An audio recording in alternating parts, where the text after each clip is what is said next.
Practice. I will call this Tigard City Council and Local Contract Review Board meeting to order. Deputy City Recorder Raimundo, please call roll. Council President Hu. Here. Mayor Lube. Here. Youth Councilor Manini. Here. Councilor Shaw. Here. Councilor Slack. Here. And Councilor Wolf. Here. Thank you. Thank you. If everyone will please stand and join me in the Pledge of Allegiance.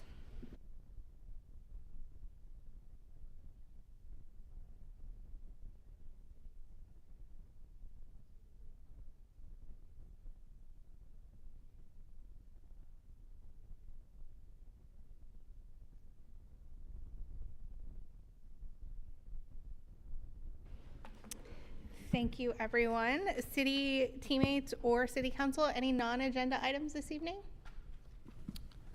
Nothing from us, Mayor. Thank you. Okay, thank you so much. We will move on to our proclamations. And we have two tonight, and the first is Constitution Week. And I'd like to invite Cameron Hunt up. Welcome. Come on and have a seat. You'll want to turn the microphone on. There's a button at the front, and the light will turn green.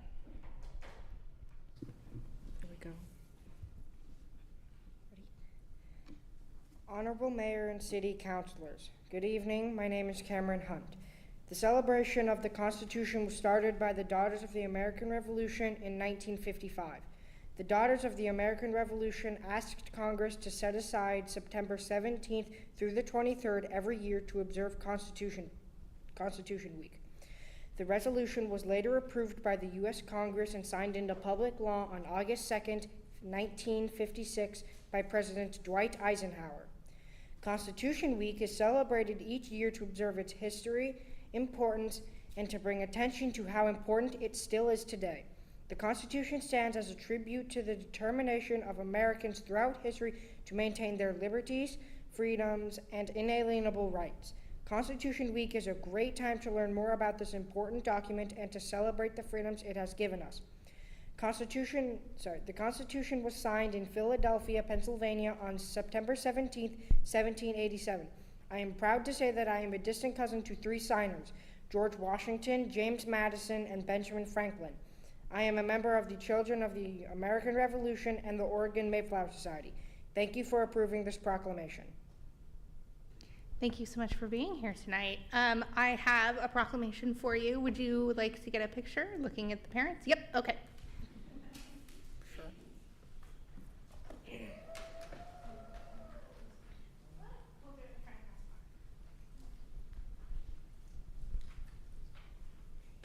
Can we get proclamations with our members? Yeah, absolutely. Our pictures. Go ahead. Yeah, we can do everybody at once. Come on in. Can you scoot over just a tad? And we'll get everybody on both sides. Thank you for being Why here. don't I take a photo? No, So go you ahead. could be. Jeff, I can take a photo for you. Oh, Yeah, that I would can- be great. This is a grandma. Oh. We want grandma to be. Yeah, I gotta have you in the picture.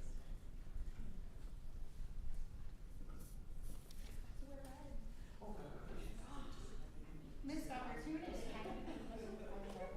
You're doing great.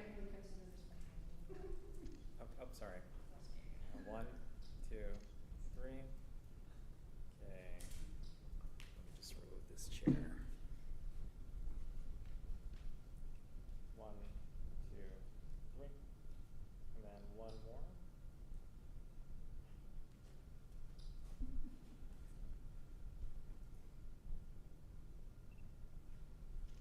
There we go. Thank you so much. Thank you very much.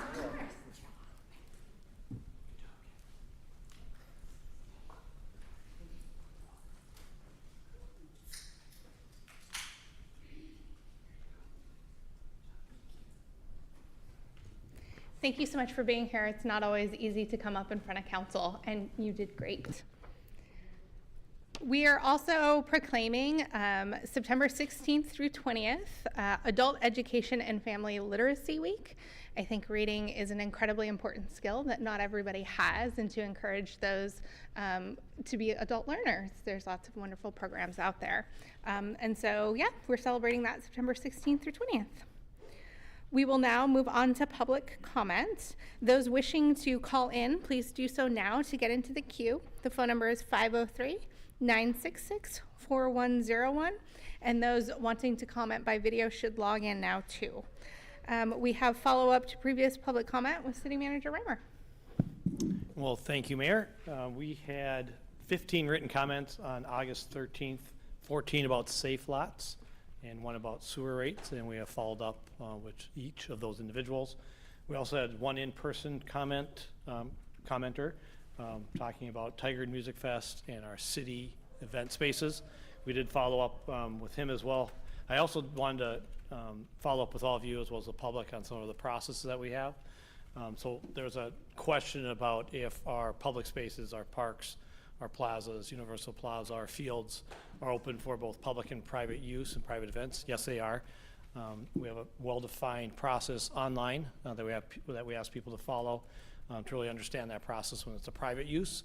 For us, we also, as the local government, we program some of the space, as you know, through our Parks and Rec department, through other departments, community development and others, to hold different events. So we also are using the space. When it comes down to determining if and when larger events can use some of the spaces, obviously we look for the appropriateness of the space, the number of attendees, the vendors, number of days, et cetera, if there's street closures involved. We also look at what other major events are happening. So as all of you know, during a period of our summer, we have several events. So we're trying to space those out. If you're looking at some of our key parks like Cook Park, we also have some cool down or rest periods where we need to let our fields rebound from the large number of people and equipment on them. And then last but not least, we're always looking at balancing use by larger events with public access and just the families coming to use playgrounds and the splash feature at Universal Plaza. So like I said, we have a well-defined process, but there's also many variables that we have to consider for each, and that's what we try to do for each of them. So I just wanted to follow up with all of you on that. If you have any questions, we're happy to answer them. Thank you. Thank you. Does anyone have any questions based on the follow-up? Okay. Yeah, Council President who? It's more of a comment. I walk my dog at Cook Park regularly and talk to many dog walkers.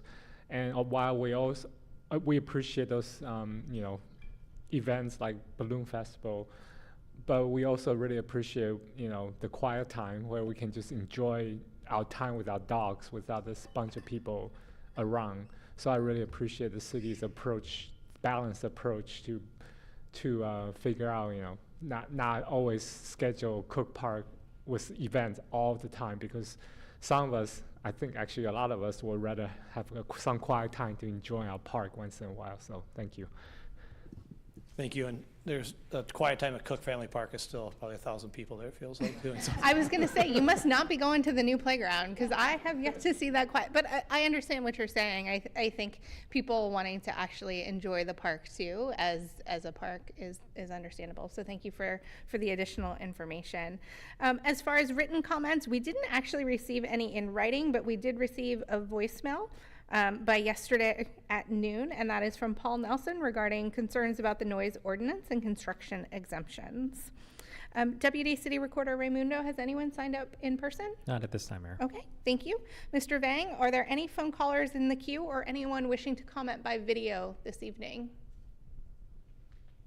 No callers, Mayor. All right, thank you so much. We will move on to the City Manager report with City Manager Reimer. Oops, uh-oh. That was fast. Hello again. Well, good evening, Mayor, Council, members of the community, and my teammates. Just a few quick things. One, I want to start by just wishing a belated Happy Labor Day to all of our community and all of our teammates, and thank them for their efforts day in and day out. I also want to say kudos to Nancy, who's in Design and Communications, and Dee, who's in Utility Billing and Business License, for being our employees of the month. So kudos to both of them for really living our core values, living the community promise, and just demonstrating quality and excellence day in and day out when they're working with our teammates in the community. Quick reminder, next week, no council. We will come back on the 17th. Looking forward to talking to all of you about our quarterly goals update. Excited to share a variety of information on that, as well as talk about your state and federal agendas. And so we'll follow up on that in a couple weeks. The library and police department have partnered to present Avoiding Senior Scams with our Tigard Police Department next Monday at 3 p.m. And so everyone's invited at the library to learn how to avoid scams. Unfortunately, it's in the news all the time now, and just ways of trying to help our community and others be prepared for that. Also,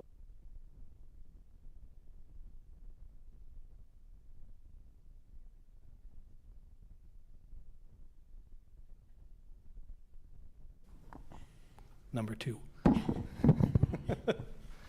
And our patron shared, thank you for providing such a fun, kind environment for our community. Every time I've come with a question, the librarians have been courteous, kind, and helpful.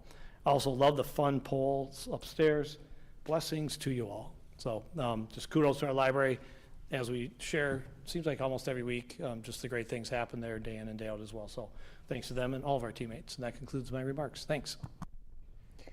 Thank you. Does anyone have any questions or follow-up comments based on the report? All right. Seeing none, we will move on to the consent agenda. We are acting as the local contract review board today, and the consent agenda is used for routine items such as minutes and approval of contracts or intergovernmental agreements. Information on each item is available on the city's website in the packet for this meeting.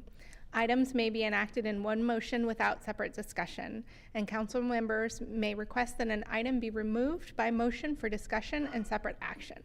Tonight on the consent agenda, we have ADA ramp improvements. Are there any questions, comments, or a motion? Mayor Lube, I move to approve the consent agenda as presented. I'll second. Okay, it's been moved and seconded. Is there any discussion? Seeing none, all those in favor of approving the consent agenda, please say aye. Aye. Aye. Any opposed? Okay, the motion is adopted by unanimous vote of the council. The next item on our agenda is a legislative public hearing, an ordinance amending the Tigard Municipal Code, Chapter 2.60, regarding the city attorney. I will open the public hearing. It's gonna get hot this week. Anyone wishing to testify by phone or video, please do so now to get into the queue. The phone number is 503-966-4101, and we have in-person sign-ups at the back of the room. And I have City Attorney Rahala here to present the staff report. Good evening, Council. So with the passage of the new charter, this is the first of many code amendments you will see to reconcile those two documents. So there were numerous changes with the new charter. So we have gone through and pulled out every reference to the charter in our municipal code, and we are making sure that everything matches. We're also using the opportunity to update the code. Some sections haven't been updated ever, and others are best practice changes. You'll also see a special note to my kindred spirit council president, who all the word shalls have been removed. So, so updating readability as well. So the first document, or the first ordinance before you tonight, is the city attorney. So this is a non-substantive change. It really just adds the language from the charter to our existing code. So I'm happy to answer any questions. Thank you. There were no written comments that were received for this by noon on Monday. Mr. Vang, are there any callers in the queue or anyone wishing to testify by video? There are no callers. Thank you. Deputy City Recorder Raymundo, has anyone signed up to speak in person? Not at this time. All right, thank you so much. I will close the public hearing. And now we have council consideration of ordinance 24-10. Are there any questions or comments or discussion? Or a motion? I move to approve ordinance number 24-10. I second. It's been moved and seconded. Is there any discussion? Okay, seeing none, will the city recorder please read the number and title of the ordinance? Ordinance number 24-10, an ordinance amending Tigard Municipal Code, Chapter 2.60, regarding the city attorney. Thank you. Will the Deputy City Recorder conduct a roll call vote, starting with Youth Councilor Mainini? Youth Councilor Mainini? Yes. Council President Hu? Yes. Mayor Lube? Yes. Councilor Shaw? Yes. Councilor Slack? Yes. Councilor Wolf? Yes. Thank you. Thank you, everyone. The motion is adopted by unanimous vote of the council. The next item on our agenda, there's two more of these, so I'm going to get real good by the end of the night, is a legislative public hearing, an ordinance amending the Tigard Municipal Code, Chapter 2.16, regarding the municipal court judge. I will open the public hearing. Anyone wishing to testify by phone or video, please call or log in now to get into the queue. The phone number is 503-966-4101. And anyone wishing to comment in person, there is a sign up at the back of the room. And we have City Attorney Rahala here to present the staff report. Thank you, Council. So similar to the first one, this is really just updating the section on the municipal court and municipal court judge to reconcile with the new charter. This one does make a few more changes, but largely just mirroring the charter and no new real substantive changes. You'll notice that the language on the judge pro tem, there are a lot of deletions there. Because the charter really spells out that process, I prefer to keep the code skinnier so that there's no duplication. Also, the pro tem judge process right now is handled mainly through, or entirely through city contracts.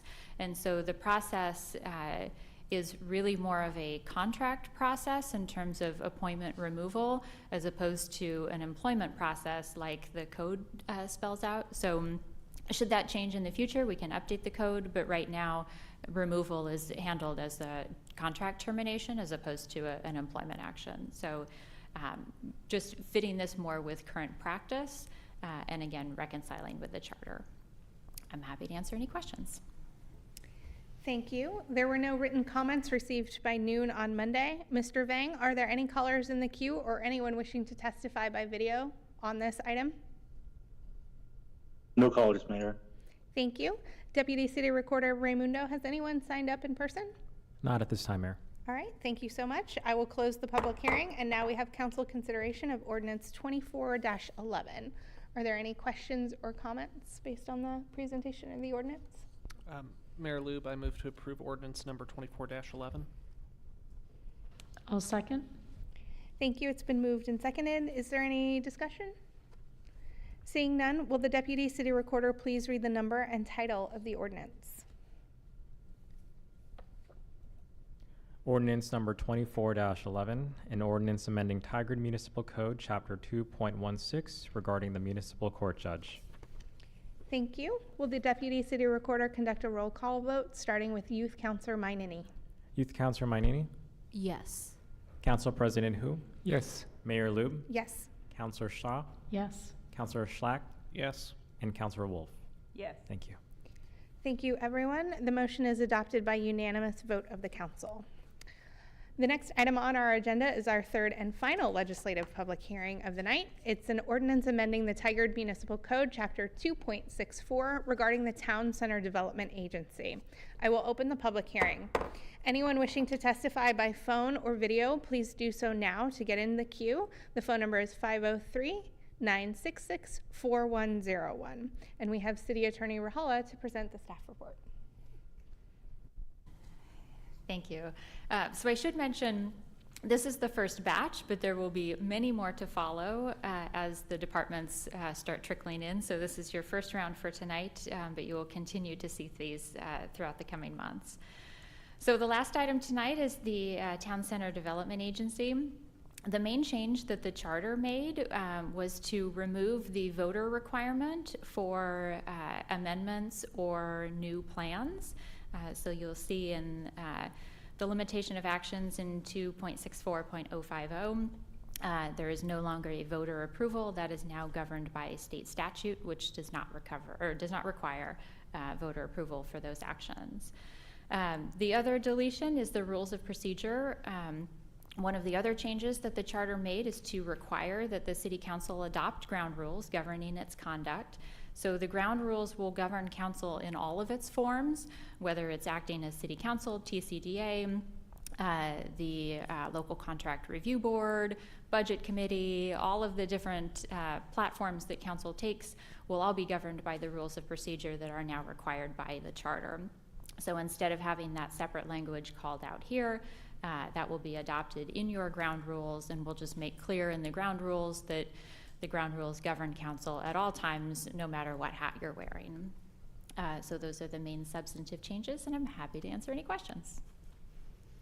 Thank you. There were no written comments received by noon on Monday. Mr. Vang, are there any callers in the queue or anyone wishing to testify by video this evening? There are no callers in the queue. Thank you. Deputy City Recorder Raymundo, has anyone signed up in person? Not at this time, Mayor.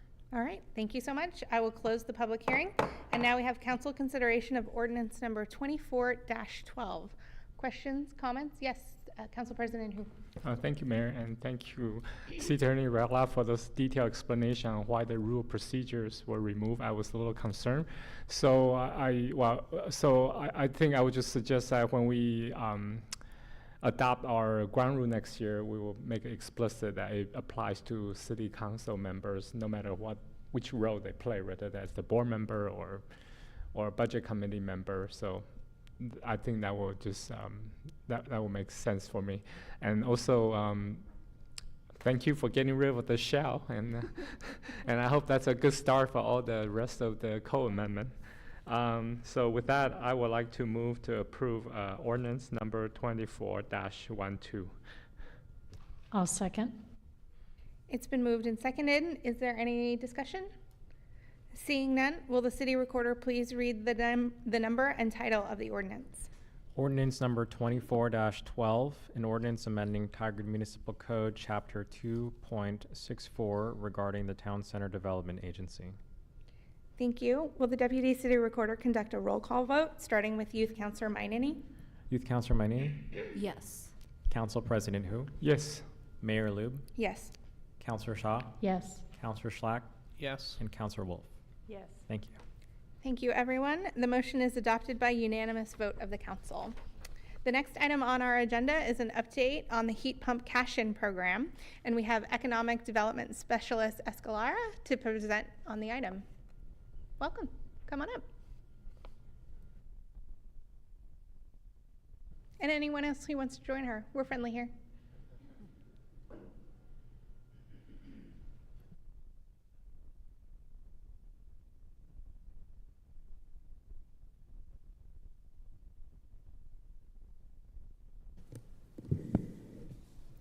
Good evening, Mayor and City Council staff. Today I'm here to provide an update on the Tigard Heat Pump Cash-In program. The last time I was here, I presented the program to City Council. It was pre-launch. We went over how we envisioned the program would be working, and I hope to give an update on how the program has been going. Next slide.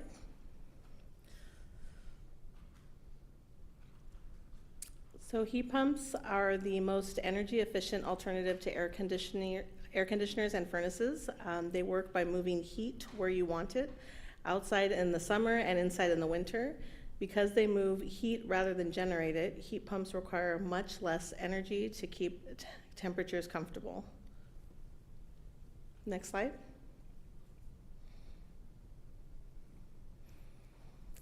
This program would not have been possible without the collaboration of our partners, so I'd like to introduce Molly Hatfield from Earth Advantage to discuss a little on where the funding comes from and how this program is unique compared to other programs. Do I push this? Okay. All right. Hello, everyone. Hi. My name is Molly Hatfield. I'm the Senior Climate Justice Program Manager at Earth Advantage. I was here a few months ago, pre-rollout, and I'm very happy to be here today. As I mentioned before, Earth Advantage is a nonprofit organization that works to advance a more informed and humane housing market. Our work is centered around climate-friendly housing, workforce training, data solutions for the housing market, and climate justice. The Heat Pump Cash-In program does fall under Earth Advantage's climate justice portfolio. It is part of the Community Heat Pump Deployment Program, which is funded by the Oregon Department of Energy. So Earth Advantage, our role here is we serve as the regional program administrator for the Metro, Mid-Valley, South Valley, Mid-Coast, and as of last week, the North Coast region. This is about 13 counties in total. We currently have 11 active partners, and the City of Tigard is one of those partners. The Heat Pump Cash-In program has been an exemplary installation partner, having completed 13 projects with 9 more pending. Just to put this in perspective, this is about $200,000 worth of heat pumps plus the associated electrical and weatherization upgrades that are necessary for heat pump function. I'll note that the Cash-In program has been a model for other cities at this point. We recently signed a contract with the city of Beaverton that has explicitly used the city of Tigard as their basic inspiration is kind of a strong word, but definitely used them as a model for their own program. And so I will also just note that I'm here to answer any questions about the program writ large. But it has also just been a real pleasure to work with Tina and the team at the City of Tigard. They've achieved significant results, yeah, very excited to be here today. Yeah. Thank you, Molly. Next slide. All right, so the last time I was here, we discussed leading up to the launch that I did focus my business outreach with Tigard HVAC contractors and received feedback on the program format. Based on the feedback that I did receive from the HVAC contractors, we decided to advertise online, in person, and via an ad in the Tigard Life newspaper. Eligibility included being a Tigard primary residence homeowner, with prioritization being given to homes with non-functioning heating or cooling units. The program did open on April 4th, and after a list of 104 applicants applied in over just 1 month, Earth Advantage counseled on pausing the incoming of applications due to the high amount of applicants. We did pause the incoming of applications on May 11th. Next slide. Of the 104 applicants in just 1 month, we were able to approve 22 applicants. Of those 22 applicants, 59% of those applicants are over the age of 60. 14% of the applicants were self-identified as disabled, 14% were self-identified as a race other than white, and 95% of the applicants had no functioning heating or cooling system. I'm thrilled to report that 10 Tigard households have already had the heat pumps and weatherizations upgrades installed, utilizing $92,000 in funds. Additionally, we have another 10 Tigard households currently in process of getting their heat pumps and weatherization upgrades with $110,000 in reserve funds. In just 6 weeks, the City of Tigard has reached its cap of $200,000 in reserve funds. This rapid success showcases the community's need for and interest in energy efficient solutions. Next slide.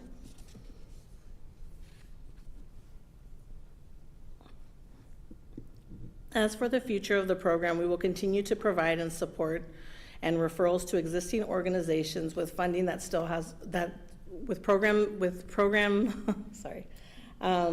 organizations that still have funding available.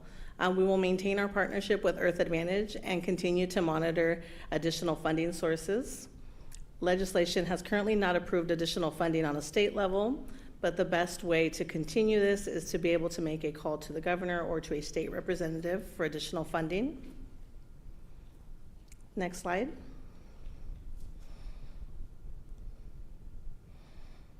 And lastly, this program has truly been eye-opening to me. As someone who didn't even know what a heat pump was before creating this program, to now be considered the city expert, I have maintained a lot of relationships with business owners, but by creating this program, I have been able to create new friendships with Tigard residents, which has been super nice. The number of emails, letters, and phone calls of appreciation that I have received have been truly touching. I truly am just doing my job, but to them it's much more than that. We are currently working through the list and have 16 new heat pumps installed, 10 homes receiving electrical or weatherization upgrades, and $125,535 granted from Earth Advantage left pending. And with that, I will open up if you guys have any questions. Thank you. Questions or comments? Yeah. Oh, Councilor Shaw? Thank you. I just want to compliment you're putting this program in place and then also working with Earth Advantage through David Hesselum and Molly, you terrific organization, and hopefully we can avail ourselves of many more opportunities to get the state to put more dollars into the program, and then we can take advantage of it as a city. So perhaps that's something we can put on a legislative agenda in the future. Thank you. Thank you. Councilor Wolf? Thank you, Mayor, and I agree with Councilor Shaw, and I guess, Tina, thank you for your leadership and your professionalism, and just love hearing the kudos to you, much deserved.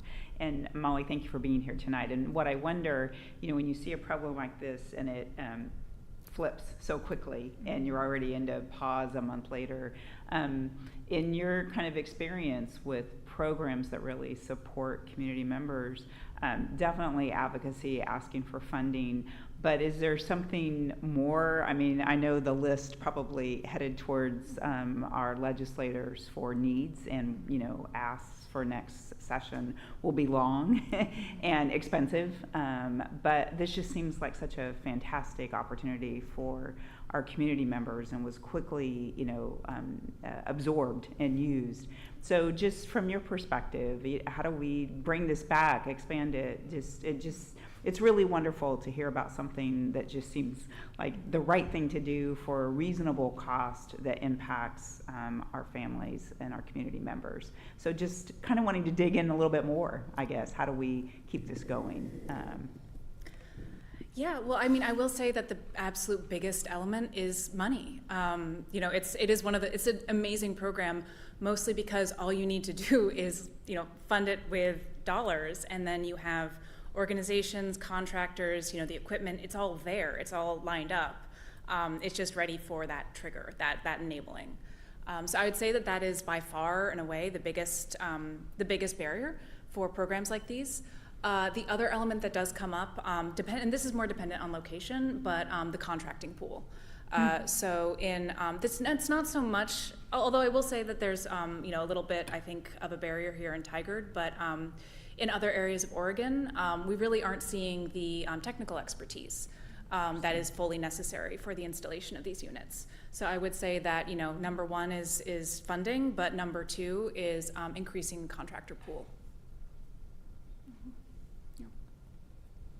Oh, and then I think there is another element that is potentially kind of under discussed. So I will take this opportunity to also mention that many homes that we are talking about, the Community Heat Pump Deployment Program and the City of Tigard's Heat Pump Cash-In Program are focused on owner-occupied households.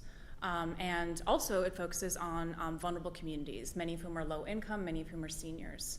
And sometimes when folks come into these homes, yes, they are in desperate need of a heat pump or some kind of heating and cooling service.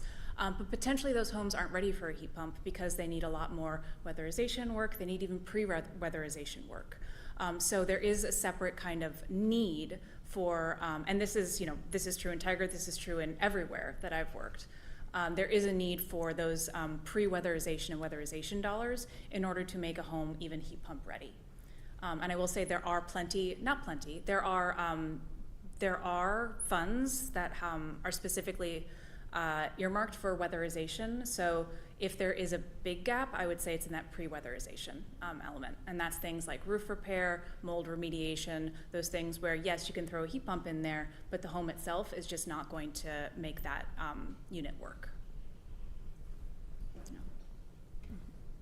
Can you talk a little bit then about the difference of the pre-weatherization? I think a new roof probably speaks for itself, but you also talked about some weatherization happened. So what kind of weatherization happened in this program versus something that would be larger for like pre-program to get the house ready? Yeah, so the Community Heat Pump Deployment Program and the Heat Pump Cash-In Program, there's a $4,000 pool for weatherization activities. So it's limited just by the sheer weatherization and electrical upgrades. So it's limited by just that dollar cap, and it's just not going to fund something like a roof replacement.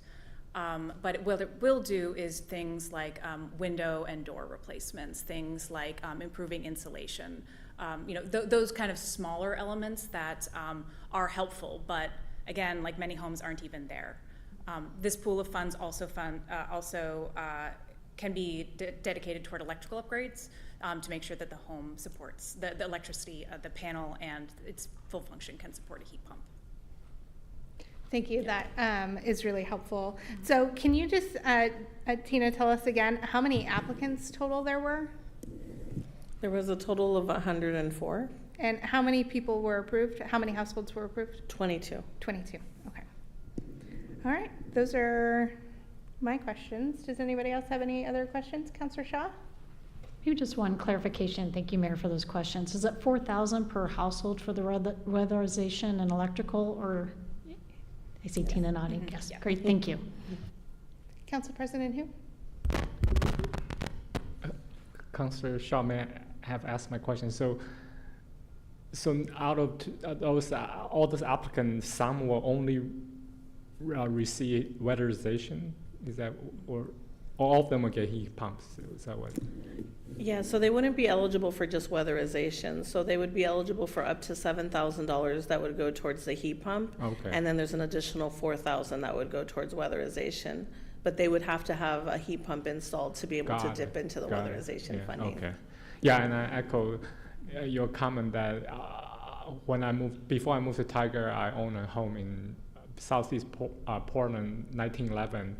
And it was, for many years, I lived like that, but one year I just spent a little bit of money on insulation. I noticed my energy bill get cut in half right away. So I think doing little things like you said it can make a big difference. So yeah, I think that's important too. If we can really afford to have heat pump everywhere, maybe insulation or weatherization could make a big difference. But thank you for your work. It's impressive. Are there any additional questions or comments? All right. Seeing none, thank you so much for being here, and thank you for this program. I think it's been incredible for our community members, especially as we're rolling into another 100-degree week, which is crazy. So I'm glad that those households are getting relief. Thank you. We have no non-agenda items this evening and no executive session scheduled, so I would entertain a motion to adjourn. I move to adjourn. I second. It's been moved and seconded. Is there any discussion? Seeing none, all those in favor, please say aye. Aye. Aye. Any opposed? Thank you so much, Tigard. We are adjourned. Good night, everyone.